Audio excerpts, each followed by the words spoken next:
And this is how you fill up with gas.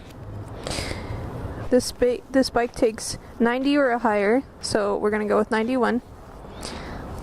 I don't like to put the kickstand down, but you can if you're uneasy. I like to stand the bike straight up, put it in like so. You have to engage this little guard here for it to work. So once it's engaged, I can pull it out and check on it. Ah, the sweet smell of gasoline. No, my IQ points, they're falling. My brain cells are dying. Try not to breathe that stuff in as much as possible. So see, I can see right in there, it filling up. Oh. Getting to the top, and we're done.